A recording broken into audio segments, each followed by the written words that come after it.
Hello everyone. दोस्तों, आज के इस वीडियो में हम बात करने वाले हैं बीए, बीएससी और बीकॉम सेमेस्टर फर्स्ट के विद्यार्थियों के लिए जिनके पास कंप्यूटर फंडामेंटल विषय है। उनके लिए मैं आज की क्लास में एमसीक्यू लेकर आया हूँ। इंपॉर्टेंट क्वेश्चनों की सीरीज है, तो बिना स्किप के वीडियो को लास्ट तक देखना। तो दोस्तों, आप सभी का आपके अपने पसंदीदा यूट्यूब चैनल पर स्वागत है। और आज जैसा कि पॉलिटिकल साइंस का पेपर हुआ था, आपका बहुत अच्छा गया होगा और उम्मीद करता हूं कि आपको मैं क्या बोलूं कि आप सब मुझे शायद धन्यवाद बोल रहे होंगे, क्योंकि जो मैंने पेपर बताया पूरा कॉपी हो गया आपके पास, आपके एग्जाम में देखने को मिल गया। तो विश्वास बनाए रखिए प्लीज़। और कंप्यूटर में भी आपके टोटल क्वेश्चन मिलेंगे, गारंटी है मेरी। तो आप बिना स्किप किए लास्ट तक देखना। मैंने आपके लिए कम से कम 4 दिन मेहनत की है, तो प्लीज़ आप कम से कम 1 घंटा मुझे दे देना। तो बिना टाइम वेस्ट किए चलते हैं आज की क्लास में। यूनिट फर्स्ट से अगर हम बात करें, यानी कि कंप्यूटर साइंस की फंडामेंटल, देखिए एक एक बात करेंगे हम कंप्यूटर फंडामेंटल, जिसमें ऑपरेटिंग सिस्टम जिसके बारे में बात करेंगे कि कंप्यूटर फंडामेंटल में जो ऑपरेटिंग सिस्टम है उससे संबंधित क्वेश्चन कौन कौन से होने वाले हैं। पहला क्वेश्चन आपको देखने को मिलेगा, और मैं बता दूं कि आपके एमसीक्यू ही मिलेगा, ठीक है, यानी कि ऐसे ही क्वेश्चन मिलेंगे। तो बिल्कुल ध्यान से देखना आप। कंप्यूटर का जनक किसे कहा जाता है? कंप्यूटर का जनक यानी कि पिता, फादर ऑफ कंप्यूटर किसे कहा जाता है? ऑप्शन है आपके पास Bill Gates, Charles Babbage, Steve Jobs और एलन ट्यूरिंग। आपको आंसर देना है, यानी कि एक आंसर देना है, और इसका राइट आंसर है चार्ल्स बेबेज, और ऑप्शन होगा इसका बी। और आपको आपकी जो नोटबुक मिलेगी उसमें आंसर सेट करना है, यानी कि जो भी आपको मिलेगा उमार, उसमें आपको आंसर सेट करना है, ठीक है। तो ऐसे ही क्वेश्चन मिलेंगे। बात करते हैं क्वेश्चन नंबर 2। और स्पीड प्लीज आप ऐसे 2 गुना मत करना, आपसे रिक्वेस्ट है। मैंने आपके लिए इतना टाइम दिया है, तो प्लीज आप भी मुझे पूरा टाइम दे देना।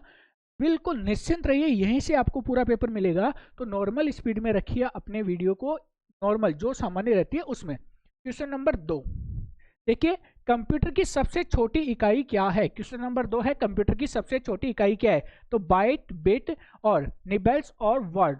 तो इनमें से आपको बताना है कि सबसे छोटी इकाई कौन सी है। तो हमारा इसमें आंसर हो जाएगा बिट, ठीक है।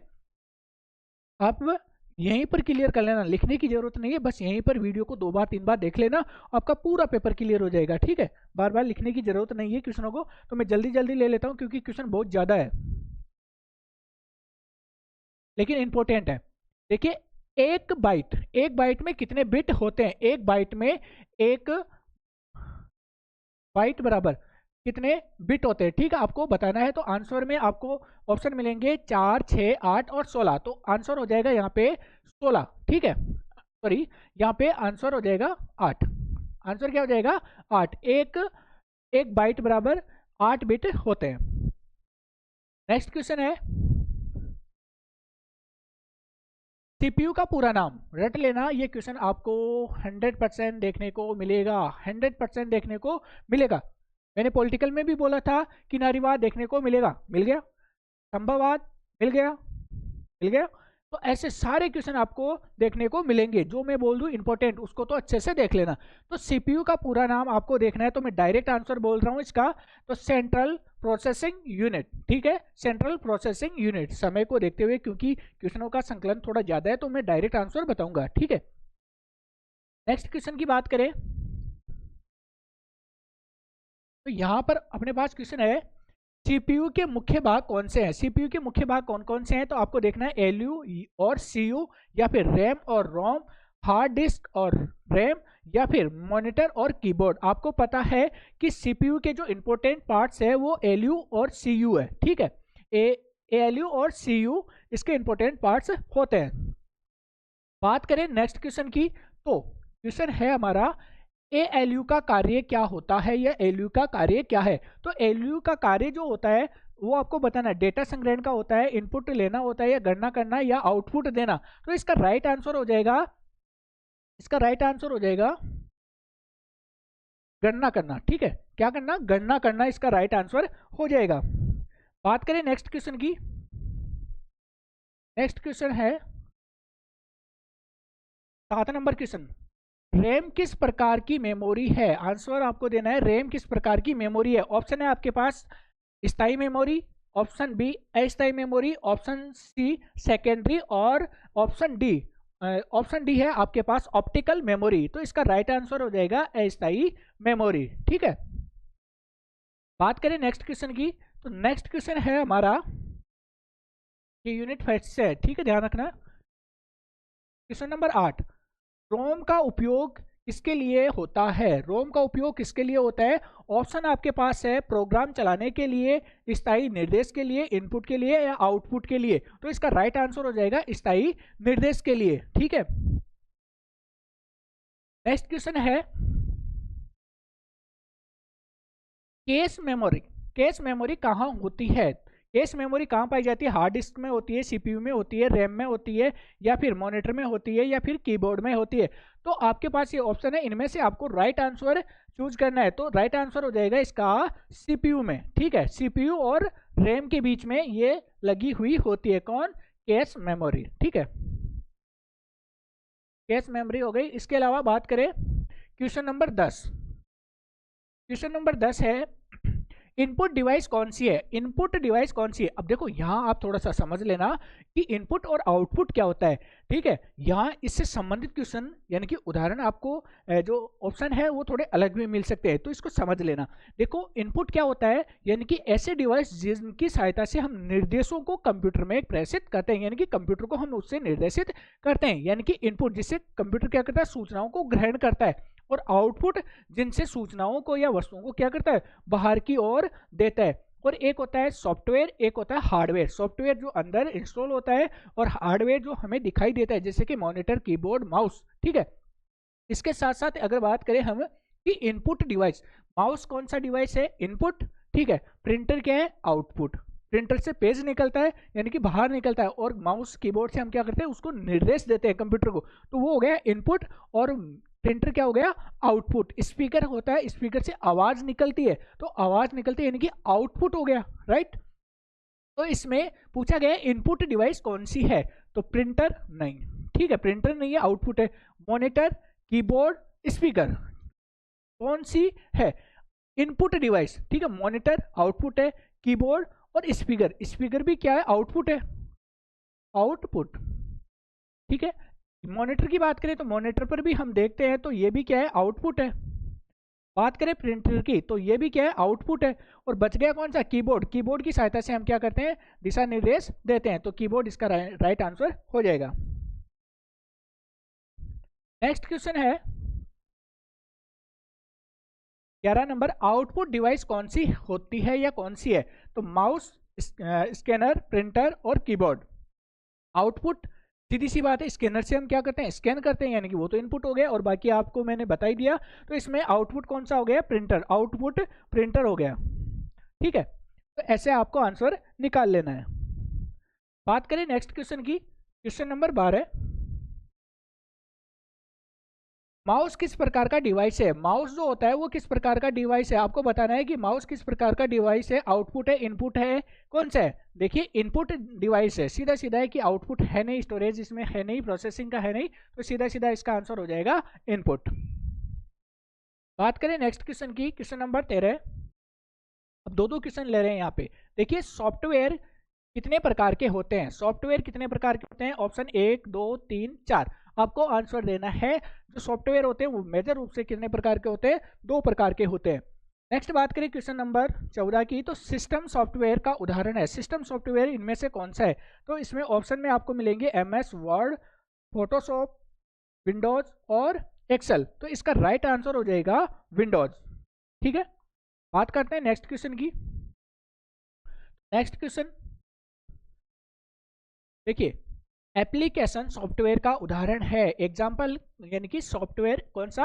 एप्लीकेशन सॉफ्टवेयर का उदाहरण कौन सा है? तो आपके सामने ऑप्शन है ल्यूमिक्स, डॉस, MS एक्सेल और डिओक्स। ठीक है, तो आंसर इसका हो जाएगा MS एक्सेल।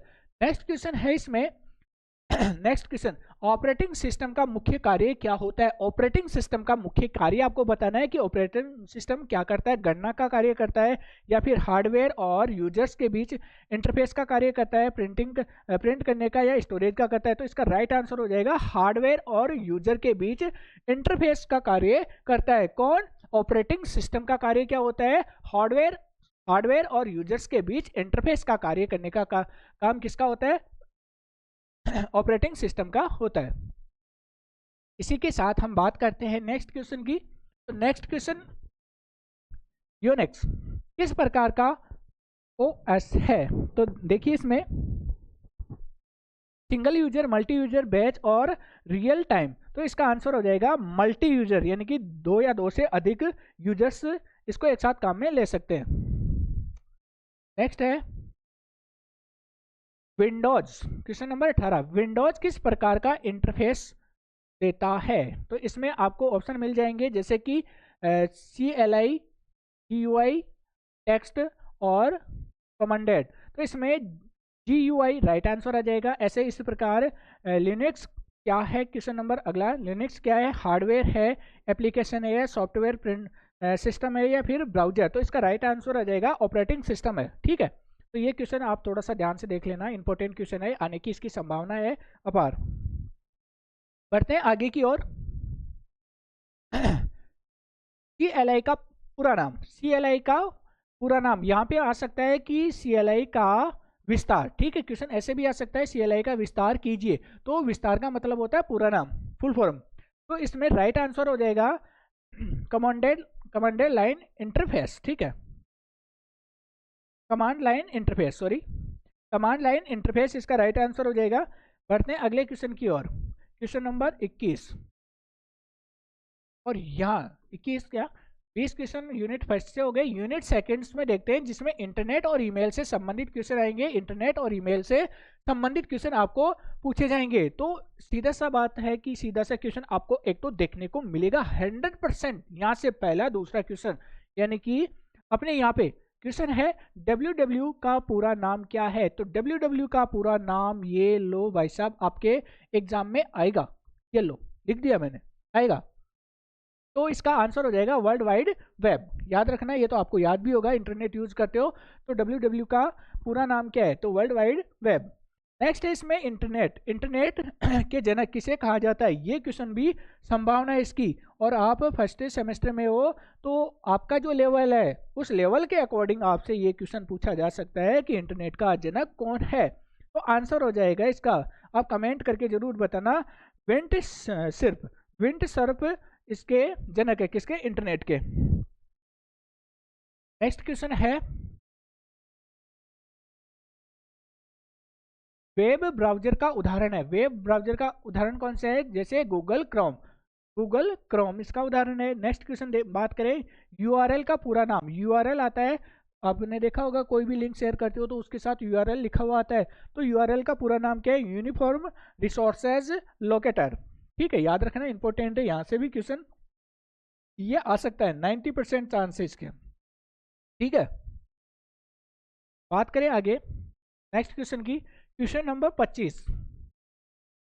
25वां क्वेश्चन कुछ इस प्रकार देखने को मिलेगा आपको, ईमेल का प्रयोग किसके लिए होता है? ईमेल का प्रयोग किसके लिए होता है? संदेश भेजने के लिए। जैसे कि आप करते हो ना, व्हाट्सएप मैसेज करते हो, टेक्स्ट मैसेज करते हो, टेक्स्ट मैसेज का तो जमाना गया, व्हाट्सएप मैसेज, इंस्टा मैसेज करते हो। तो ऐसे ही ईमेल क्या है? संदेश भेजने का कार्य करती है। नेक्स्ट है ई कॉमर्स का अर्थ, छाप लेना भाई साहब इसको। ठीक है, ई कॉमर्स का अर्थ क्या होता है? ऑनलाइन व्यापार। ई कॉमर्स यानी कि ऑनलाइन व्यापार, छाप लेना, आएगा क्वेश्चन। ठीक है, ये क्वेश्चन आएगा। नेक्स्ट क्वेश्चन है, क्या देख रहे हो? वीडियो को लाइक कर दूं पहले, समझ गए? लाइक कर दूं प्लीज यार, चैनल को सब्सक्राइब कर लो। और जो नए बच्चे हैं वो पुरानी वीडियो भी देख लेना, मैंने ज्योग्राफी और अदर सब्जेक्ट के पेपर भी डाल रखे हैं। ठीक है, देख लेना जाके। नेक्स्ट क्वेश्चन है online booking, sorry online banking किस सेवा से जुड़ी है? यानी कि ऑनलाइन बैंकिंग का संबंध किस सेवा से है? तो आंसर हो जाएगा ई सर्विस से। यानी कि आप करते हो ना ऑनलाइन बैंकिंग, ई बैंकिंग जिसे बोलते हैं, तो वो किसका संबंध किससे? ई सर्विस से है, यानी कि इलेक्ट्रिक सर्विस से। नेक्स्ट है क्लाउड स्टोरेज का उदाहरण है। क्लाउड स्टोरेज का उदाहरण क्या मिलेगा आपको? Google drive. आप देखते होंगे कि आपके फोन में एक ऑप्शन आता है गूगल क्लाउड का, है ना, तो वो गूगल ड्राइव का ही एक उदाहरण है। तो इंपॉर्टेंट क्वेश्चन है और इसकी संभावना बनती है 100% ये क्वेश्चन आने की संभावना बनती है, तो इसको भी नोट कर लेना, छाप लेना। छाप लिए? ठीक है, देखते हैं अगले क्वेश्चन की ओर। अब आप सोच रहे होंगे कि सर मैं थोड़ा धीरे बोलो, तो प्लीज़ टाइम थोड़ा सा इसमें ज़्यादा लगेगा, तो आप चलते रहिए साथ साथ। देखिए सोशल नेटवर्किंग साइट का उदाहरण है। तो इसमें डायरेक्ट आंसर मैं बता देता हूँ, फेसबुक। हाँ, मज़ा आ गया ना, फेसबुक का नाम सुनते ही। चलाने की आदत लत है ना आपकी, छोड़ देना इस फेसबुक को, गंदी है। फेस पे ध्यान देने के बजाय बुक्स पे ध्यान देना, करियर बन जाएगा बेटा। नेक्स्ट है वीडियो कॉन्फ्रेंसिंग का उदाहरण है। वीडियो कॉन्फ्रेंसिंग का उदाहरण कौन सा है? जैसे जूम एप्लीकेशन आते हैं, ठीक है। नेक्स्ट क्वेश्चन देखिए यूनिट 3 से। तो 2 यूनिट अपनी कंप्लीट हो गई। तो 2 यूनिट में अभी तक आपने क्या किया? लाइक भी नहीं किया, लाइक कर दो जल्दी से, सब्सक्राइब भी कर लो। यूनिट 3 देखते हैं पहला क्वेश्चन यहाँ से। साइबर थ्रेट का अर्थ क्या है? साइबर थ्रेट क्या होती है? तो ऑप्शन है आपके पास हार्डवेयर खराबी, नेटवर्क पर संभावित खतरा, सॉफ्टवेयर अपडेट और डेटा बैकअप। तो इसका राइट आंसर होगा साइबर थ्रेट का अर्थ होता है नेटवर्क पर संभावित खतरा। नेटवर्क पर संभावित खतरा इसका राइट आंसर हो जाएगा। नेक्स्ट क्वेश्चन देखते हैं।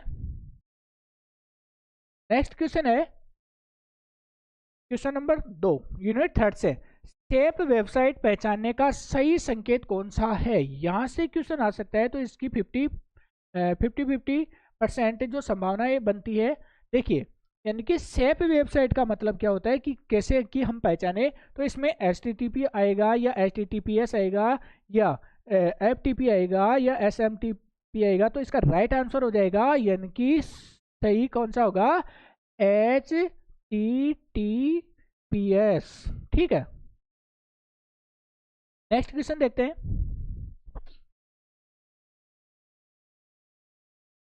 नेक्स्ट क्वेश्चन है वेरीसाइन यानी कि किससे संबंधित है? वेरीसाइन का मतलब यानी कि किससे संबंध पाया जाता है? एंटीवायरस से है या सिक्योर सेल से है, ब्राउजर से, ईमेल से? तो इसका राइट आंसर हो जाएगा सिक्योर सेल से इसका संबंध पाया जाता है। नेक्स्ट क्वेश्चन की बात करें। नेक्स्ट क्वेश्चन है वेरीसाइन किससे, ये तो हो गया अपना, वेरीसाइन तो हो गया। नेक्स्ट बात करें सिक्योर ब्राउजिंग का मतलब क्या होता है? सिक्योर ब्राउजिंग का मतलब क्या होता है? तेज इंटरनेट से होता है या सुरक्षित इंटरनेट उपयोग से होता है, फ्री वेबसाइट से होता है या सोशल मीडिया से होता है? तो इसका साफ साफ आंसर है सिक्योर ब्राउजिंग का मतलब किससे है, यानी कि सुरक्षित ब्राउजिंग किससे? सुरक्षित इंटरनेट का उपयोग करना, ठीक है। नेक्स्ट क्वेश्चन देखें। नेक्स्ट क्वेश्चन है मेलिंग एटिकेट का संबंध किससे है? तो पोस्ट ऑफिस से, ईमेल शिष्टाचार से, सोशल मीडिया से या वेबसाइट से? तो इसका राइट आंसर हो जाएगा ईमेल शिष्टाचार से, ठीक है। इसका राइट आंसर ईमेल शिष्टाचार। बात करें नेक्स्ट क्वेश्चन की। नेक्स्ट क्वेश्चन है साइबर क्राइम का अर्थ है। साइबर क्राइम क्या होता है? बैंक चोरी होती है या इंटरनेट के माध्यम से अपराध होता है या फिर मोबाइल चोरी होती है या पहचान पत्र चोरी होती है?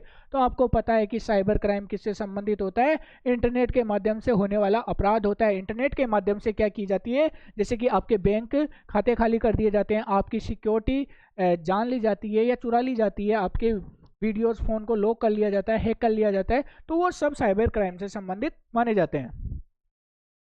बात करें नेक्स्ट क्वेश्चन की।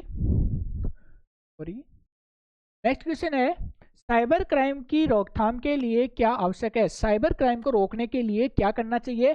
तो नेक्स्ट है यानी कि इसमें ऑप्शन है पासवर्ड शेयर करना। पासवर्ड शेयर कर दोगे तो पता है क्या क्या होने वाला है, तो ये तो ऑप्शन सीधे सीधे गलत हो गया, ठीक है, तो ये तो हो गया गलत। नेक्स्ट है मजबूत पासवर्ड। अच्छी बात है। पब्लिक वाईफाई, ये भी कोई मतलब नहीं। अज्ञात लिंक खोलना, तो ये भी गलत है। ये भी गलत है, तो सही कौन सा है? बी, मजबूत पासवर्ड। पासवर्ड स्ट्रांग होने चाहिए, और आपके इंस्टाग्राम और फोन के तो पासवर्ड इतने स्ट्रांग है कि आपके मम्मी पापा को भी पता नहीं होगा, है ना। शायद हो सकता है कि पापा की परियों को थोड़ा सा बुरा लग जाए, लेकिन बात तो सच है। मजाक कर रहा हूँ, कोई नाराज मत हो जाना। नेक्स्ट क्वेश्चन है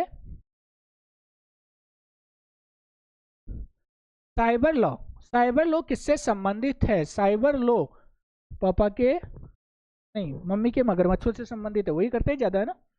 कृषि कानून, आईटी कानून, श्रम कानून, शिक्षा कानून।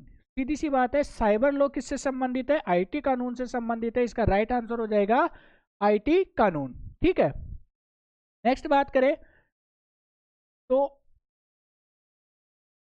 इंडियन आईटी एक्ट कब लागू हुआ? क्वेश्चन इंपोर्टेंट है, तो इसको आप थोड़ा सा ध्यान से छाप लेना अपने दिमाग में, इंपोर्टेंट है।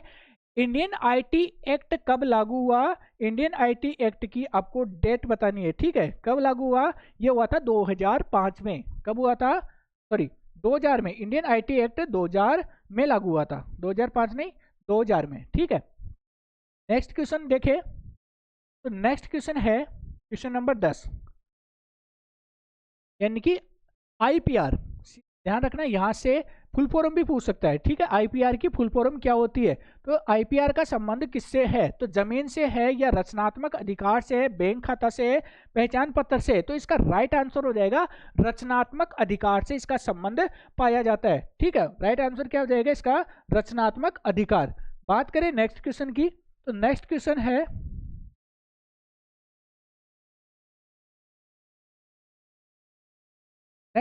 सॉफ्टवेयर प्राइवेसी का अर्थ है। ठीक है, सॉफ्टवेयर प्राइवेसी का अर्थ क्या होता है? इसमें डायरेक्ट आंसर मैं बता देता हूं, अवैध कॉपी बनाना। अवैध कॉपी बनाना, ठीक है, गैर कानूनन। बात करें नेक्स्ट क्वेश्चन की, तो नेक्स्ट क्वेश्चन है कॉपीराइट।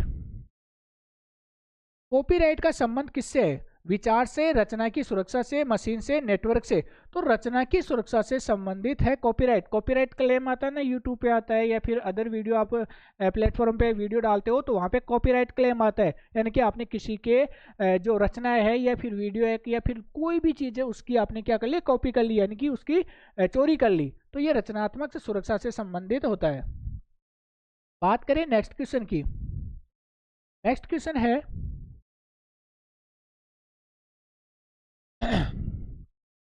पेटेंट किसके लिए दिया जाता है? तो किताब के लिए, आविष्कार के लिए, गीत के लिए, वेबसाइट के लिए? तो पेटेंट किसके लिए दिया जाता है? आविष्कार के लिए दिया जाता है। आपको भी पता है कि जैसे कि अमुक व्यक्ति ने इस वस्तु का पेटेंट करवा लिया, यानी कि उसका अधिकार हो जाता है, और वो उसका क्या करता है? उत्पाद करता है।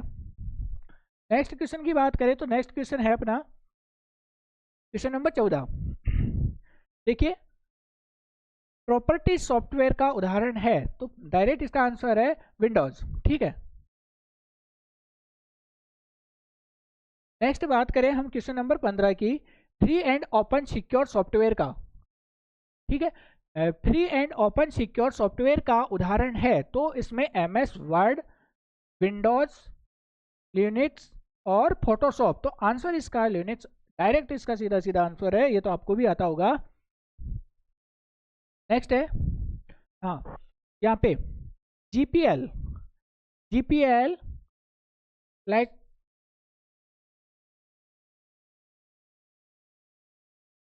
जीपीएल लाइसेंस का पूरा नाम बताइए? तो इसका डायरेक्ट आंसर मैं बता देता हूँ, जनरल पब्लिक लाइसेंस। ठीक है, जनरल पब्लिक लाइसेंस अभी रट लेना। हो सकता है कि ये क्वेश्चन आ जाए, तो यहाँ पे 60 से लगभग 70 या 65% इसकी संभावना है, क्वेश्चन पूछ सकता है यहाँ से। जनरल पब्लिक लाइसेंस इसका पूरा नाम पूछ सकता है। बात करें नेक्स्ट क्वेश्चन की, तो क्वेश्चन नंबर 17 यूनिट 3 से social social aspect of IT का संबंध किससे है? तो सीधा से इसका आंसर है समाज पर आईटी का प्रभाव। समाज पर आईटी का प्रभाव है, और इससे ये संबंधित है। बात करें नेक्स्ट क्वेश्चन, नेक्स्ट क्वेश्चन है एथिकल। एथिकल एक्सपेक्ट का अर्थ है, तो एथिकल एक्सपेक्ट का एक्सपेक्ट का अर्थ क्या होगा, इसमें कानूनी नियम होगा, नैतिक मूल्य होगा, कानूनी प्रक्रिया होगी या हार्डवेयर नियम होगा। तो इसका आंसर हो जाएगा नैतिक मूल्य। ठीक है, नैतिक मूल्य इसका राइट आंसर हो जाएगा। नेक्स्ट क्वेश्चन, नेक्स्ट क्वेश्चन है आईटी। आईटी का कार्य, आईटी की कार्यशैली, ठीक है, आईटी की कार्यशैली पर प्रभाव है, आईटी का कार्यशैली पर प्रभाव है। तो काम धीमा होना, ऑप्शन ए, ऑप्शन बी कार्य कुशलता बढ़ना, ऑप्शन सी बेरोजगारी, और ऑप्शन डी समय की बर्बादी। तो इसका राइट आंसर होगा कार्य कुशलता बढ़ना या कार्य कुशलता में वृद्धि होना। तो ये हो गया अपना क्वेश्चन। नेक्स्ट क्वेश्चन है क्वेश्चन नंबर 20। सिक्योर सेल का उपयोग क्यों किया जाता है? सिक्योर सेल का उपयोग क्यों किया जाता है? पहला ऑप्शन है आपके पास वेबसाइट जमाने के लिए या सजाने के लिए, वेबसाइट सजाने के लिए, भरोसे के लिए, ट्रस्ट के लिए, या विज्ञापन के लिए, या फिर डाउनलोड के लिए। तो इसका राइट आंसर हो जाएगा भरोसे के लिए, यानी कि लोगों को ट्रस्ट हो। ठीक है, सिक्योर सेल यानी कि सिक्योर का मतलब सुरक्षित, मतलब गुप्त है, तो गुप्त के लिए यानी कि उस पर हमें ट्रस्ट हो, इसलिए इसको किस में रखा जाता है? भरोसे के लिए इसको रखा जाता है। नेक्स्ट क्वेश्चन की बात करें, क्वेश्चन नंबर 21। क्वेश्चन नंबर 21 इस प्रकार है, नेटवर्क सिक्योरिटी का उद्देश्य क्या है? नेटवर्क सिक्योरिटी का उद्देश्य आपको बताना है कि इसका उद्देश्य क्या होता है। तो ऑप्शन आपके पास है, पहला नेटवर्क डिजाइन करना, इसके अलावा सेकंड ऑप्शन है डेटा सुरक्षा, ऑप्शन सी है वेबसाइट बनाना, और ऑप्शन डी है ईमेल भेजना। तो इसका राइट आंसर हो जाएगा डेटा सुरक्षा, डेटा की सिक्योरिटी इसका राइट आंसर हो जाएगा। बात करें नेक्स्ट क्वेश्चन की, तो नेक्स्ट क्वेश्चन है अपने पास question number 22। Question number 22, save website में कौन सा चिन्ह होता है? सेव जो वेबसाइट होती है उसमें कौन सा चिन्ह होता है? तो यहाँ तो सीधा सीधा ही दिख रहा है ना, मैंने ताला लगा दिया तो ताला आपको दिखेगा, ये लॉक है ना, लॉक आपको दिखेगा, तो वो सेव वेबसाइट होगी। ठीक है, नेक्स्ट क्वेश्चन की बात करें तो साइबर एथिक्स का मतलब है, साइबर एथिक्स का मतलब क्या होता है? ऑप्शन है इंटरनेट पर कानून, इंटरनेट पर नैतिक व्यवहार, इंटरनेट स्पीड, और वेबसाइट डिजाइन। तो इसका राइट आंसर हो जाएगा इंटरनेट पर नैतिक व्यवहार। ठीक है, सीधा सा क्वेश्चन है। नेक्स्ट क्वेश्चन की बात करें तो साइबर लॉ का उद्देश्य क्या है? अपराध बढ़ाना, साइबर अपराधों को नियंत्रित करना, इंटरनेट बंद करना, या फिर सोशल मीडिया रोकना। तो सीधी सी बात है, साइबर लॉ यानी कि जो साइबर क्राइम होते हैं उनको रोकने के लिए बनाए गए कानून है, तो यानी कि साइबर अपराधों को नियंत्रित करने के लिए बनाए गए कानून है, सीधी सी बात है। नेक्स्ट क्वेश्चन की बात करें तो नेक्स्ट क्वेश्चन है डेटा प्राइवेसी का अर्थ है, डेटा प्राइवेसी का अर्थ क्या है? यानी कि डेटा अपने है उनको सुरक्षित रखना, तो निजी जानकारी की सुरक्षा, सीधा सीधा आंसर आ जाएगा यहाँ पे कि अपन फोन में सेटिंग करते हैं ना प्राइवेसी सेटिंग, तो वो क्या होती है? यानी कि अपनी निजी सुरक्षा होती है, अपने निजी जानकारी की सुरक्षा होती है। नेक्स्ट है सॉफ्टवेयर लाइसेंस। यहाँ क्वेश्चन है सॉफ्टवेयर लाइसेंसिंग का मतलब है सॉफ्टवेयर बेचना, सॉफ्टवेयर उपयोग की अनुमति, सॉफ्टवेयर अपडेट, या सॉफ्टवेयर डिजाइन। तो यानी कि सीधी सी बात है, सॉफ्टवेयर उपयोग की अनुमति इसमें आंसर आ जाएगा इसका, यानी कि लाइसेंस लेते हैं, तो लाइसेंस लेते हैं यानी कि उसमें हमें क्या दी जाती है? अनुमति दी जाती है कि आप अमुक सॉफ्टवेयर का इस्तेमाल कर सकते हो।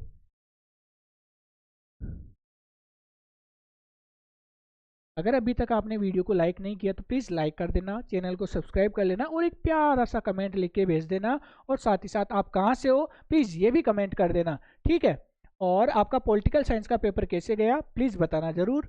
नेक्स्ट क्वेश्चन है open secure, question number 27, open secure software में क्या उपलब्ध होता है? ओपन सिक्योर सॉफ्टवेयर में क्या उपलब्ध होता है? तो ये इंपॉर्टेंट क्वेश्चन है, आने की संभावना है। तो केवल आउटपुट, सोर्स कोड, लाइसेंस नहीं, और पासवर्ड। तो इसमें सोर्स कोड आता है। ठीक है, सोर्स कोड आता है किसमें? ओपन सिक्योर सॉफ्टवेयर में। बात करें नेक्स्ट क्वेश्चन की तो साइबर, यानी कि ये अपने साइबर क्राइम से रिलेटेड टॉपिक है। साइबर अपराध का उदाहरण कौन सा है? ये क्वेश्चन यहाँ से आने की अपार संभावना है। साइबर क्राइम से संबंधित एक एग्जाम्पल आपसे पूछ सकता है। तो ऑनलाइन फ्रॉड ऑप्शन एक है, किताब पढ़ना ये तो हो ही नहीं सकता, ईमेल भेजना ये भी हो ही नहीं सकता, वेबसाइट खोलना वेबसाइट खोल सकते हैं, ऑनलाइन फ्रॉड, ठीक है, अपराध यानी कि फ्रॉड, सीधा सा संबंध है अपराध और फ्रॉड, ठीक है। नेक्स्ट क्वेश्चन की बात करें तो नेक्स्ट क्वेश्चन है अपना secure browsing habit. Secure browsing habit कौन सी है? तो ऑप्शन ए आपके पास है अज्ञात लिंक खोलना, मजबूत पासवर्ड रखना, पासवर्ड शेयर करना, पब्लिक कंप्यूटर। तो इसमें पासवर्ड क्या रखना है? मजबूत रखना है। आप सब जानते हो, राइट आंसर कर दोगे, बताने की जरूरत नहीं है। और ये क्वेश्चन भी इंपॉर्टेंट है, तो संभावना बनती है कि ये आपको एग्जाम में देखने को मिल सकता है। बात करें नेक्स्ट क्वेश्चन की, एथिकल हैकिंग का उद्देश्य, एथिकल हैकिंग का उद्देश्य क्या है? पहला ऑप्शन है नुकसान पहुंचाना, सुरक्षित जांच, वायरस फैलाना, डेटा चोरी। तो इसमें एथिकल हैकिंग का जो मुख्य उद्देश्य है वो क्या होता है? सुरक्षा जांच, सुरक्षा जांच इसका राइट आंसर हो जाएगा और आपको ये आंसर चिपका देना है, ठीक है। बात करें नेक्स्ट क्वेश्चन की,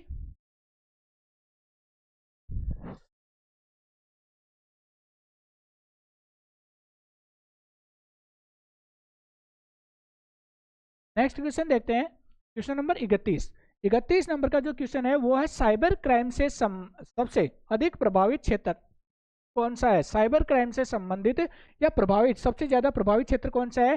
तो सीधा सा है यहाँ पे आंसर, बैंकिंग सेक्टर। कृषि में क्या साइबर क्राइम करेगा, खेल में क्या होगा, पर्यटन में क्या होगा, ठीक है, यानी कि वो तो सामने प्रत्यक्ष दिखते हैं और बैंकिंग क्षेत्र में साइबर क्राइम सबसे ज्यादा देखने को मिलते हैं। ऑनलाइन ठगी जिसको बोलते हैं, आपके साथ भी हुई है ऑनलाइन ठगी ना? तो प्लीज बताना, देखिए हमारे साथ भी शेयर करना अपनी प्रॉब्लम, और हर किसी को आप ऐसे ओटीपी वगैरह शेयर मत किया करो, आपसे निवेदन है। नेक्स्ट है डिजिटल कंटेंट की सुरक्षा किससे होती है? तो कॉपीराइट से होती है, सीधी सी बात है। जैसे कि अपना कोई कंटेंट है, ठीक है, जैसे कि मैं मेरी क्लास बना रहा हूँ, आपके लिए बना रहा हूँ, और मेरी क्लास की कोई चोरी करके अपने दूसरे अकाउंट पर या अपने निजी अकाउंट पर कोई अपलोड करता है तो मैं वहां पर कॉपीराइट डाल सकता हूं, ठीक है। और कोई करेगा तो मैं तो सीधी सी बात है कॉपीराइट डालूंगा। क्यों? क्योंकि उन्होंने मेरे कंटेंट की चोरी की है, तो वहां पर कॉपीराइट आ जाएगा और वो वीडियो वहां से रिमूव हो जाएगा। नेक्स्ट क्वेश्चन की बात करें,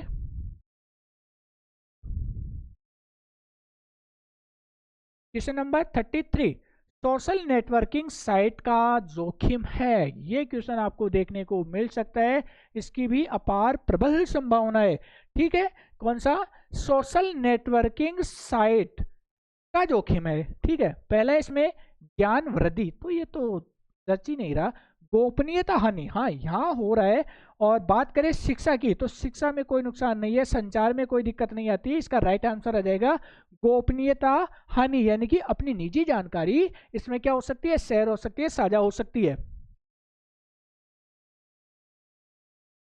अगला क्वेश्चन देखने से पहले एक बार मैं फिर आपसे रिक्वेस्ट करता हूँ, मेरे इतने व्यूज आ रहे हैं, जैसे कि पिछले वीडियो में लगभग 7-8 हज़ार व्यूज आ गए और सब्सक्राइबर लगभग 125-130, तो प्लीज़ आप भी सब्सक्राइब कर लीजिए। कौन से आपके पैसे लग रहे हैं, कर लो प्लीज़ यार, आपसे रिक्वेस्ट है। मैंने आपके लिए कम से कम 4 दिन का टाइम दिया है ये पेपर तैयार करने में, तो प्लीज़ आप सब्सक्राइब तो कर लीजिए, वीडियो को लाइक कर दीजिए। क्वेश्चन नंबर 34 देखिए, लीगल लीगल यानी कि जो सही है, लीगल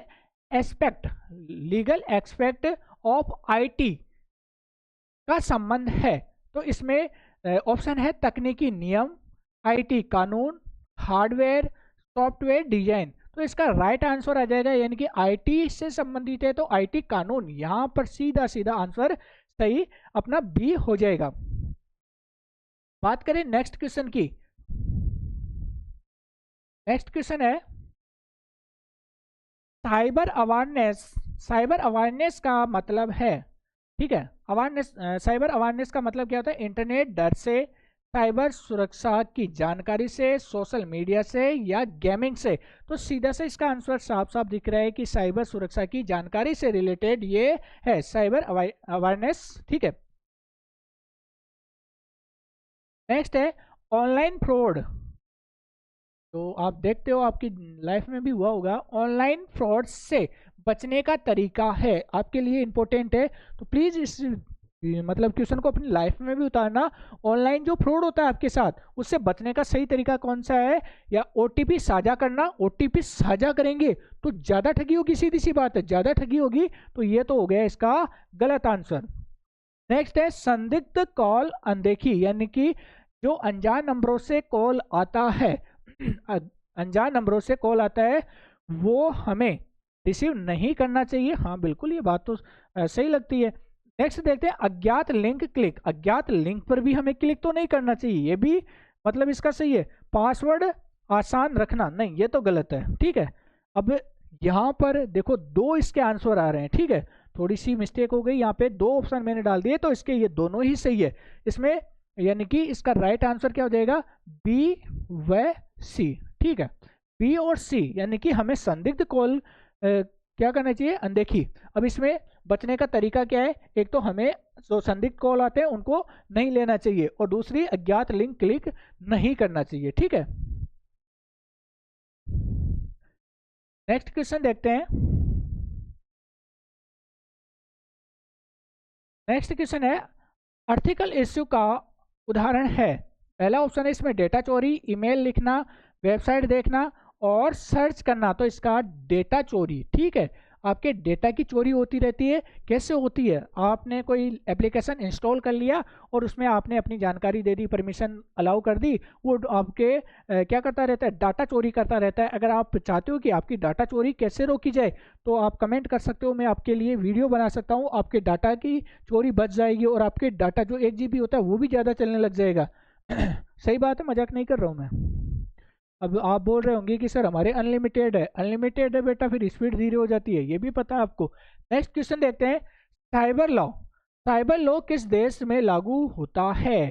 केवल भारत में, केवल यूएसए में, हर देश में अलग अलग है, केवल एशिया में? तो सीधी सी बात है, हर देश के अलग अलग नियम होते हैं और अपने अपने नियमों के आधार पर वहां पर साइबर लॉ लागू करते हैं।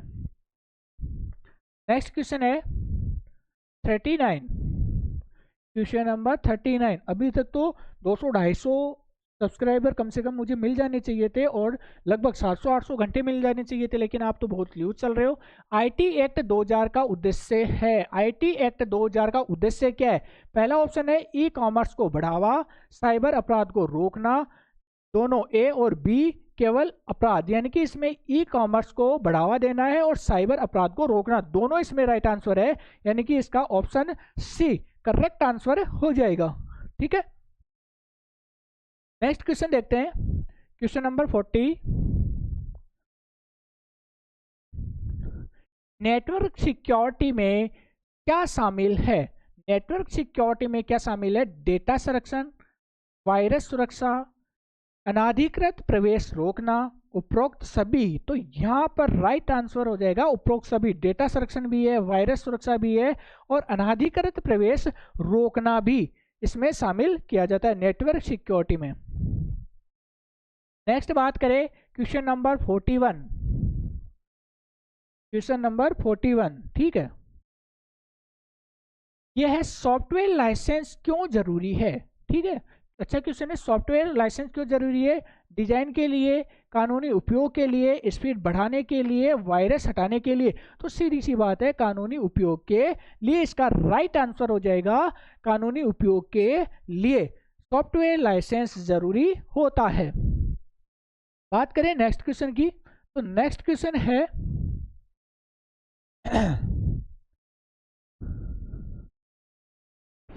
नेक्स्ट क्वेश्चन है साइबर एथिक्स का पालन क्यों आवश्यक है? इंटरनेट बंद करने के लिए, सुरक्षित और सही उपयोग के लिए, स्पीड बढ़ाने के लिए, गेम खेलने के लिए? तो सुरक्षित और सही उपयोग करने के लिए इसका राइट आंसर हो जाएगा। और बढ़ते हैं अगले क्वेश्चन की ओर। नेक्स्ट है ओपन सिक्योर सॉफ्टवेयर का लाभ बताना है आपको। ओपन सिक्योर सॉफ्टवेयर का लाभ क्या होता है? लाभ महंगा, लचीला और मुफ्त, सीमित और असुरक्षित। तो इसमें सीधा सा इसका आंसर हो जाएगा, इसका सटीक जो आंसर होगा वो होगा लचीला और मुफ्त। ठीक है, फ्री में। नेक्स्ट है साइबर। साइबर अपराध की रिपोर्ट कहाँ की जाती है? आप ध्यान रखना कि साइबर अपराध की रिपोर्ट कहाँ की जाती है? स्कूल में नहीं, साइबर सेल में। हाँ बिल्कुल सही है। बैंक में गलत है, कॉलेज में गलत है। तो इसका राइट आंसर क्या जाएगा? साइबर सेल में जाकर आप साइबर अपराध की रिपोर्ट दर्ज करवा सकते हो कि आपके साथ साइबर ठगी हुई है। तो उसकी रिपोर्ट कहाँ करवाओगे आप? कहाँ करवाओगे आप? साइबर सेल में। नेक्स्ट क्वेश्चन है सिक्योर वेबसाइट का मुख्य उद्देश्य क्या है? सिक्योर वेबसाइट का मुख्य उद्देश्य क्या है? विज्ञापन दिखाना? नहीं, गलत है। नेक्स्ट है उपयोगकर्ता सुरक्षा। हाँ, जो उपयोग कर रहा है उसको सुरक्षा प्रदान की जाती है, सही है। डाउनलोडिंग की बात करें तो डाउनलोडिंग गलत है, मनोरंजन गलत है। तो इसका राइट आंसर हो जाएगा बी। ठीक है। नेक्स्ट है इंटेलेक्चुअल प्रॉपर्टी। इंटेलेक्चुअल प्रॉपर्टी का उल्लंघन क्या है? इंटेलेक्चुअल प्रॉपर्टी का उल्लंघन क्या होता है? चोरी से होता है, या कॉपीराइट तोड़ना होता है, या पेटेंट तोड़ना होता है, या उपरोक्त सभी। तो चोरी किसी भी प्रकार की हो सकती है, साइबर चोरी हो सकती है। कॉपीराइट तोड़ना यानी कि मैंने वीडियो पर कॉपीराइट डाल दिया, लेकिन वो क्या करते हैं, कुछ ना कुछ तकनीक लगा के कॉपीराइट को हटा लेते हैं। और पेटेंट तोड़ना, तो इसमें सभी को शामिल किया जाता है। इसमें सभी आंसर सही है। नेक्स्ट बात करें question number 47। Next question 47। Social social impact of IT का सकारात्मक प्रभाव है। तो सोशल इम्पैक्ट ऑफ आईटी का सकारात्मक प्रभाव क्या होगा? ऑप्शन ए दूरी, तेज संचार, अपराध, धोखाधड़ी। तो सीधी सी बात है, इसमें संचार की जो स्पीड है वो तेज हो जाती है। ठीक है, तो सीधा सीधा आंसर है, इसमें कोई हार्ड क्वेश्चन नहीं है ये। नेक्स्ट है साइबर क्राइम। साइबर क्राइम में कौन सा अपराध शामिल है? ये क्वेश्चन देखने को आपको सीधा सीधा मिल सकता है। तो इसमें सीधा सीधा आंसर आ जाएगा, यानी कि इसमें ये सारे ऑप्शन सही है। तो इसका आंसर हो जाएगा ऑप्शन डी। नेक्स्ट बात करें सॉफ्टवेयर प्राइवेसी क्यों गलत है? देखिए, अनैतिक और अवैध है, महंगा है, आसान है और लोकप्रिय है। यानी कि इसमें अनैतिक और अवैध है। ठीक है, अब क्वेश्चन नंबर 50 देखते हैं। नेटवर्क सिक्योरिटी का अंतिम लक्ष्य क्या है? नेटवर्क सिक्योरिटी का अंतिम लक्ष्य क्या है? इस क्वेश्चन को आना है, समझिए। नेटवर्क सिक्योरिटी का अंतिम लक्ष्य क्या है? नेटवर्क मदद करना, सुरक्षित डेटा और सिस्टम, नेटवर्क स्लो करना और वेबसाइट हटाना। तो इसका सबसे जो अंतिम लक्ष्य क्या है? सुरक्षित डेटा और सिस्टम को बनाए रखना, ये इसका मुख्य उद्देश्य है। अब बात करते हैं यूनिट 4 की। यूनिट 3 अपनी कंप्लीट हो चुकी है, और अभी तक भी आपने वीडियो को लाइक नहीं किया, थोड़ा सा सोचो यार मेरे बारे में भी। नेक्स्ट क्वेश्चन करते हैं साइबर सुरक्षा का मुख्य उद्देश्य क्या है? तो साइबर सुरक्षा का मुख्य उद्देश्य क्या है? डेटा व सिस्टम की सुरक्षा।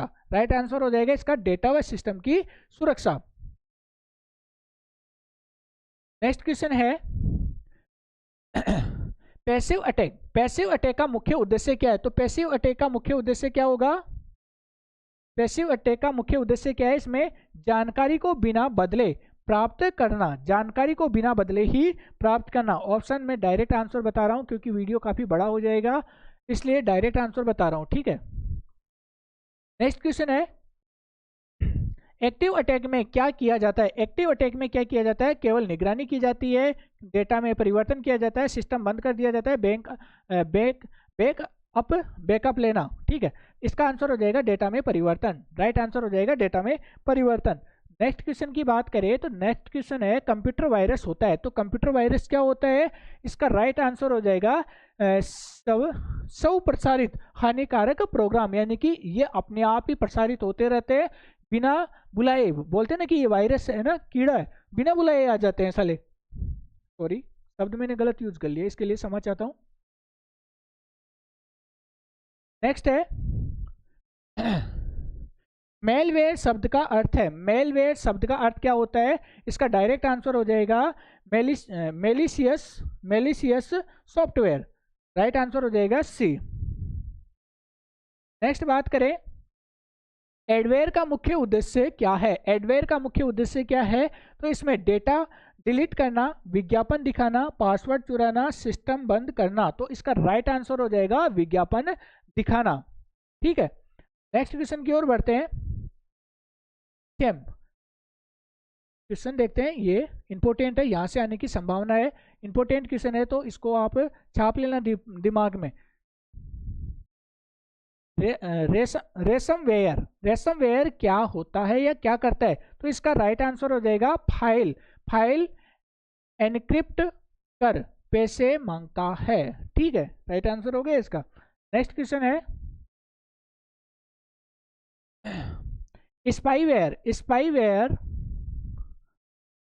स्पाईवेयर का कार्य क्या है? तो स्पाईवेयर का जो मुख्य कार्य है वह है यूजर गतिविधि पर नजर रखना। यूजर जो होता है वो कौन कौन सी एक्टिविटी कर रहा है उस पर नजर रखना इसका मुख्य उद्देश्य होता है। और साथ ही साथ नेक्स्ट क्वेश्चन इस प्रकार होता है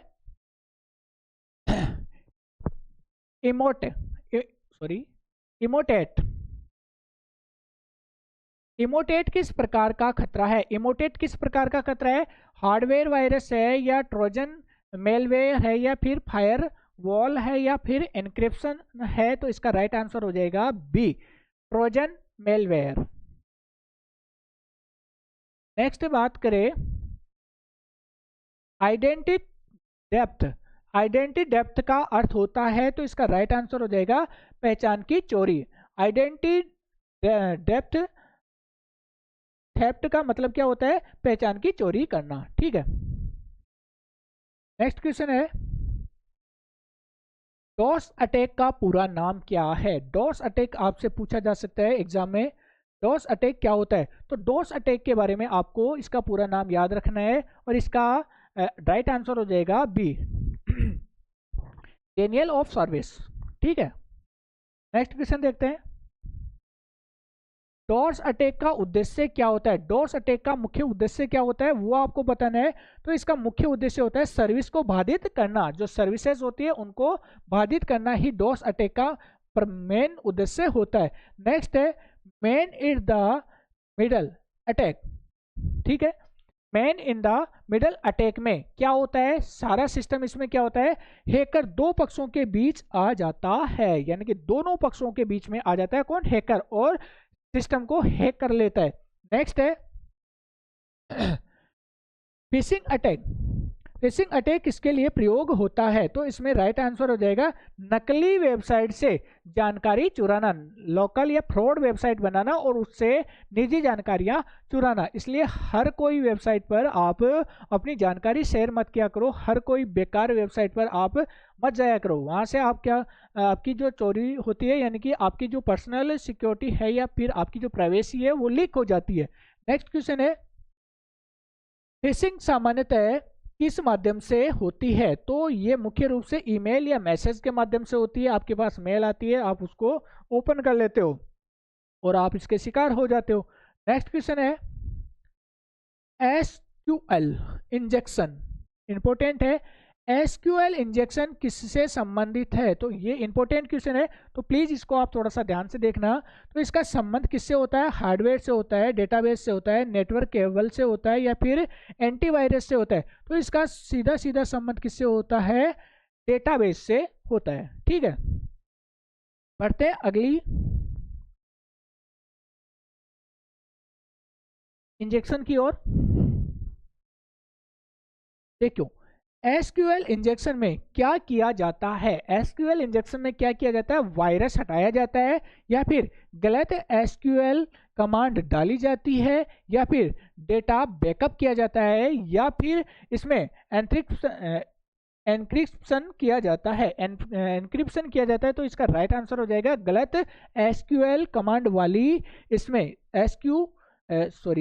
गलत एसक्यूएल कमांड डाली जाती है ताकि आपकी जानकारियां चोरी की जा सके।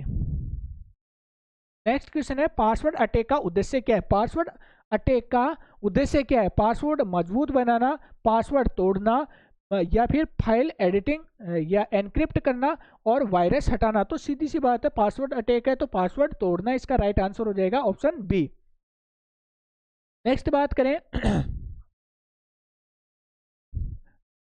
ब्रूट फोर्स अटैक किस प्रकार का है? तो ये सॉफ्टवेयर, हार्डवेयर, या फिर नेटवर्क केबल अटैक, या फिर फायरवॉल अटैक है। तो इसका राइट आंसर हो जाएगा पासवर्ड अटैक। ठीक है, नेक्स्ट क्वेश्चन देखते हैं। नेटवर्क सिक्योरिटी का अर्थ है, नेटवर्क सिक्योरिटी का अर्थ क्या होता है आपको बताना है। तो नेटवर्क सिक्योरिटी, नेटवर्क डिजाइन करना, नेटवर्क की सुरक्षा। तो आंसर आ गया यहीं पर, नेटवर्क की सुरक्षा करना ही नेटवर्क सिक्योरिटी कहलाता है। नेक्स्ट है रिस्क असेसमेंट। रिस्क असेसमेंट का अर्थ होता है, क्या होता है इसका अर्थ? वैसे मत बोलना गुरुजी हमें नहीं पता। तो इसमें जोखिम पहचान, वायरस बनाना, नेटवर्क बंद करना, पासवर्ड बदलना। तो इसका राइट आंसर हो जाएगा जोखिम पहचानना। ठीक है, जोखिम पहचानना इसका राइट आंसर हो जाएगा। नेक्स्ट बात करें एसेट क्या होता है? एसेट क्या होता है? एक वायरस होता है, मूल्यवान संसाधन। तो ये मूल्यवान संसाधन होता है। ठीक है, डेटा एक प्रकार का क्या है? डेटा क्या है? तो इसमें राइट आंसर हो जाएगा इसमें एसेट, ये एक राइट आंसर है इसका। नेक्स्ट बात करें एप्लीकेशंस किस श्रेणी में आती है? एप्लीकेशन किस श्रेणी में आती है वो आपको बताना है। तो इसका राइट आंसर हो जाएगा एसेट। नेक्स्ट है फायरवॉल। फायरवॉल का कार्य क्या है? फायरवॉल का कार्य क्या है? वायरस बनाना होता है, या फिर नेटवर्क ट्रैफिक नियंत्रित करना होता है, या फिर डेटा डिलीट करना होता है, या फिर इसका पासवर्ड बनाना। कौन सा कार्य होता है? तो इसमें नेटवर्क ट्रैफिक नियंत्रित करना इसका मुख्य उद्देश्य होता है। फायरवॉल का मुख्य उद्देश्य क्या होता है? नेटवर्क ट्रैफिक नियंत्रित करना। ठीक है, नेक्स्ट है फायरवॉल किस स्तर पर काम करता है? तो फायरवॉल किस पर कार्य करता है? ये हार्डवेयर और सॉफ्टवेयर दोनों पर कार्य करता है, हार्डवेयर पर भी और सॉफ्टवेयर पर भी कार्य करता है। नेक्स्ट क्वेश्चन की बात करें एन्क्रिप्शन। एन्क्रिप्शन का अर्थ है, एन्क्रिप्शन का अर्थ क्या होता है? डेटा हटाना, डेटा को कोड में बदलना, या फिर ऑप्शन थर्ड है आपके पास वायरस बनाना या नेटवर्क बंद करना। तो इसका आंसर हो जाएगा ऑप्शन बी, डेटा को कोड में बदलना। जो आपका डेटा होता है उसको कोड में बदल देता है और चोरी कर लेता है। कौन? एन्क्रिप्शन। नेक्स्ट है डिक्रिप्शन। डिक्रिप्शन क्या होता है? तो इसका राइट आंसर हो जाएगा कोड को सामान्य डेटा में बदलना। कोड होता है उसको सामान्य डेटा में बदलना, यानी कि पहले डेटा से कोड बनाना और फिर कोड से वापस सामान्य डेटा बनाना। नेक्स्ट क्वेश्चन है एन्क्रिप्शन। एन्क्रिप्शन का उपयोग क्यों किया जाता है? तो एन्क्रिप्शन का प्रयोग क्यों किया जाता है? डेटा की सिक्योरिटी के लिए किया जाता है। सीधा सीधा आंसर है कि डेटा की सुरक्षा के लिए किसका प्रयोग किया जाता है? एन्क्रिप्शन का प्रयोग किया जाता है। नेक्स्ट बात करें स्ट्रॉन्ग पासवर्ड में क्या होना चाहिए? स्ट्रॉन्ग पासवर्ड में क्या होना चाहिए? सीधी सी बात है कि केवल नाम नहीं, केवल नंबर नहीं, अक्षर, नंबर व विशेष चिन्ह, जन्म तिथि। तो इसमें अक्षर, नंबर और विशेष सिंबल्स होने चाहिए ताकि आपका पासवर्ड क्या बन सके? स्ट्रॉन्ग बन सके। कभी कभी आपने देखा होगा पासवर्ड लगाते हो तो है ना, बोलता है कि नहीं ये स्ट्रॉन्ग पासवर्ड नहीं है, ये नॉर्मल पासवर्ड है, तो प्लीज एंटर स्ट्रॉन्ग पासवर्ड। तो स्ट्रॉन्ग पासवर्ड वो इसी काम में आते हैं। नेक्स्ट है प्रिवेंशन का अर्थ होता है हमला करना, रोकथाम करना, डेटा डिलीट करना, वायरस बनाना। तो ये रोकथाम करना होता है। नेक्स्ट है एंटीवायरस का कार्य क्या होता है? एंटीवायरस का कार्य क्या होता है? एंटीवायरस का कार्य आपको बताना है वायरस बनाना, वायरस पहचानना व हटाना इसका मुख्य उद्देश्य है। वायरस को पहचानना और गलत वायरस को हटाना इसका मुख्य कार्य होता है। नेक्स्ट है स्पाईवेयर। स्पाईवेयर किस जानकारी को चुराता है? स्पाईवेयर किस जानकारी को चुराता है? सार्वजनिक को, व्यक्तिगत को, हार्डवेयर को, नेटवर्क केबल को। तो इसमें व्यक्तिगत जानकारियों की चोरी कौन करता है? स्पाईवेयर। स्पाईवेयर व्यक्तिगत जानकारियों की चोरी करता है, डकैती करता है। नेक्स्ट क्वेश्चन है 34। नेक्स्ट क्वेश्चन 34, एडवायर किसके साथ आता है? तो इसमें राइट आंसर आ जाएगा फ्री सॉफ्टवेयर के साथ आता है। नेक्स्ट है इमोटेट मुख्य रूप से किससे फैलता है? इमोटेट मुख्य रूप से किससे फैलता है? इमोटेट हार्डवेयर से, ईमेल से, केबल से, प्रिंटर से। तो ये मुख्य रूप से किससे फैलता है? ईमेल से। ठीक है, ईमेल से इमोटेट फैलता है। नेक्स्ट क्वेश्चन है मेल इन मिडल अटैक क्या होता है? तो यूजर और सर्वर के बीच होता है, सीपीयू के अंदर होता है, हार्ड डिस्क में होता है, रैम में होता है। तो सीधा सा इसका आंसर है यूजर और सर्वर के बीच में ये अटैक होता है। मेन एंड मिडल अटैक किसमें होता है? यूजर और सर्वर के मध्य होता है। नेक्स्ट है डॉस अटैक का उदाहरण है। डॉस अटैक का उदाहरण आपको बताना है। वेबसाइट स्लो करना, वेबसाइट उपलब्ध न होना, पासवर्ड बदलना या फिर डेटा एनक्रिप्ट होना। तो इसका राइट आंसर हो जाएगा वेबसाइट उपलब्ध न होना। ठीक है, वेबसाइट ही हमें नहीं मिलती है। नेक्स्ट देखिए हम, नेक्स्ट क्वेश्चन है फेसिंग में कौन सा प्रयोग होता है? कौन सा प्रयोग होता है? असली लिंक होता है, नकली लिंक होता है, एंटीवायरस होता है, फायरवॉल होता है। तो सीधी सी बात है, इसमें किसका उपयोग होता है? नकली लिंक का होता है। यानी कि यहाँ पे फ्रॉड चल रही है तो फ्रॉड में तो नकली लिंक ही काम आएगा। नेक्स्ट हम बात करें तो नेक्स्ट है एसक्यूएल इंजेक्शन से क्या नुकसान होता है? एसक्यूएल इंजेक्शन से क्या नुकसान होता है? डेटाबेस हैक होता है, प्रिंटर खराब होता है, मॉनिटर खराब होता है, या बंद हो जाता है, या कीबोर्ड खराब होता है। तो इसका राइट आंसर हो जाएगा डेटाबेस हैक। डेटाबेस हैक हो जाता है। ठीक है, question number 40, network security mature नहीं है किसकी वजह से? तो इसका राइट आंसर हो जाएगा सी ऑप्शन, आपका राइट आंसर हो जाएगा फेसिंग। ठीक है, बात करें नेक्स्ट क्वेश्चन की तो नेक्स्ट क्वेश्चन है मेल वॉर का उदाहरण है। मेल वॉर का उदाहरण है तो इसमें राइट आंसर हो जाएगा थर्ड ऑप्शन फेयरवॉल। ठीक है, फेयरवॉल इसका राइट आंसर हो जाएगा। नेक्स्ट क्वेश्चन की बात करें वर्म की विशेषता है तो इसमें स्वयं फैलता है। इसका राइट आंसर हो जाएगा ऑप्शन ए। राइट आंसर हो जाएगा ऑप्शन ए। ठीक है, बात करें क्वेश्चन नंबर 43, ट्रोजन किस रूप में आता है? तो इसका राइट आंसर हो जाएगा उपयोगी सॉफ्टवेयर के रूप में आता है। ठीक है, clear, no doubt. Next question है पासवर्ड अटैक का उदाहरण नहीं है। तो पासवर्ड अटैक का उदाहरण नहीं है SQL injection, right answer. Next बात करें तो नेक्स्ट है क्वेश्चन नंबर 45। क्वेश्चन नंबर 45 की अगर बात करें तो 45 नेटवर्क सिक्योरिटी का उद्देश्य है। नेटवर्क सिक्योरिटी का उद्देश्य क्या है? सुरक्षित संचार को फैलाना। नेक्स्ट है रिस्क असेसमेंट में पहला चरण क्या होता है? तो पहला चरण होता है खतरे की पहचान। खतरे की पहचान हो जाती है कि यहाँ कोई खतरा है। नेक्स्ट क्वेश्चन की बात करें 47 का देखिए एनक्रिप्शन किसे सुरक्षित करता है? तो एनक्रिप्शन हार्डवेयर को सुरक्षित करता है, डेटा को सुरक्षित करता है, मॉनिटर को या फिर कीबोर्ड को। तो इसका राइट आंसर आ जाएगा डेटा को सुरक्षित करता है। आंसर बी इसका सही होगा, डेटा। ठीक है, बात करें नेक्स्ट की, नेक्स्ट क्वेश्चन 48, फेयरवॉल का मुख्य कार्य क्या है? डेटा स्टोर या अनाधिकृत एक्सेस रोकना या फिर वायरस बनाना या फिर पासवर्ड बताना। तो इसका राइट आंसर हो जाएगा बी, अनाधिकृत एक्सेस रोकना। नेक्स्ट है 49, साइबर अटैक का उदाहरण है। साइबर अटैक का उदाहरण कौन सा है? तो इसमें से फेसिंग इसका राइट आंसर हो जाएगा और बाकी ये बैकअप है ना, ये नहीं है इसके आंसर। और क्वेश्चन नंबर 50 देखिए सबसे सुरक्षित उपयोग किया जा सकता है। सबसे सुरक्षित उपयोग किसका किया जा सकता है? Storage password plus antivirus, sorry strong password ठीक है, पासवर्ड कैसा होना चाहिए, स्ट्रॉन्ग प्लस एंटीवायरस होना चाहिए। ठीक है, तो ये 50 क्वेश्चन अपने यूनिट 4 से कंप्लीट हो चुके हैं।